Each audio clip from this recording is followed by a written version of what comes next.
All right, what's up, everybody? Seb from ROAS Secrets. So today we're going to look at an A/B test on Meta.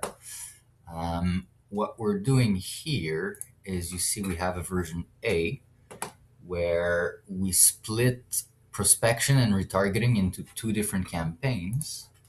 And you can see that prospection is basically just lookalikes or interest targeting. Um, and then the retargeting campaign is basically people who've engaged, viewed content, so they visited a product page, or anyone who's part of the database or visited the site as a whole.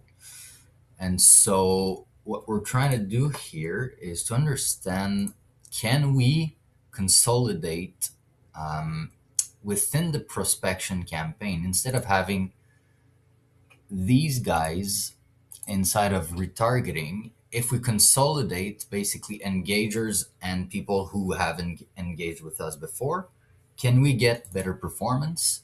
I.e., not only let's look at performance, what it means afterwards. And so you see here, version B is acquisition and retargeting. Within retargeting, we only have um, visit visit a product page, and the acquisition is basically including engagers, visitors, and database, plus with AI expansion. So AI expansion is basically when you do a suggestion. So we're going to go outside of that audience and basically see how much prospection we get from that ad set. So after running the test for 30 days, what we're seeing is basically um, the cost per purchase doesn't change much, right? The funnel split, which is prospection outside of retargeting, so completely separated, gets slightly better cost per sale, but it's really not a lot. And you see the confidence level here is 55%. So I wouldn't say that changes anything, right? So I guess that's the first insight here, is that at least at that level of scale, which was small spend, doesn't change much, right? When we look at the data a little bit further, we're looking at basically version A versus version B. When you look at who's actually being targeted, the first thing you see here is when you look at prospection only, you can see that the most of the spend gets on prospected audience, right? Out of basically 1.9, 1.5 goes into that. So you're forcing spend on people who don't really know you.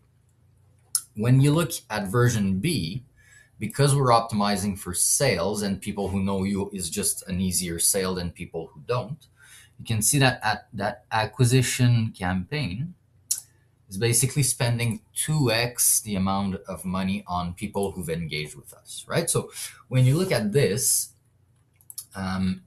your number one, you would expect a better cost per sale when you target only people who've engaged with us before, or at least mostly, compared to most of the spend going to prospection, which is the case a little bit. So when you look at prospecting only, your cost per purchase is higher than when you look at it within the acquisition. But because we're spending 2x the amount of the amount of ad spend, we're generating higher purchases.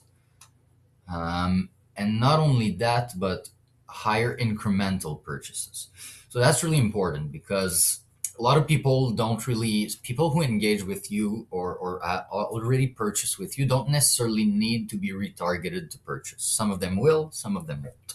And so looking at incremental is really important. So you understand, do I need to spend that much on engaged, or am I going to get a better overall performance if I spend more on prospected audiences? And so what happens here is you look at our cost per purchase on engaged users is a lot better on version A, because we're not spending as much. We're just more optimal in who we're targeting. right? So you look at our cost per incremental purchase is $18 versus 41. So we're basically overspending on engaged audiences here. The opposite happens where, of course, because we're spending more here on prospecting, our cost per sale will be higher. But overall, we're basically generating a little bit more purchases, more incremental purchases, which is here really the key KPI.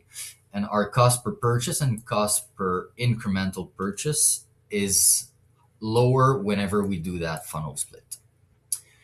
Again, this is, it's something you should be testing.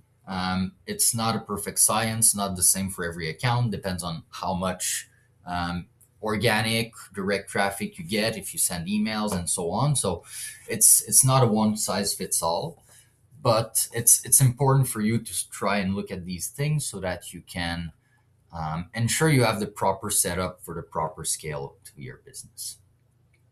And so that's it. Enjoy.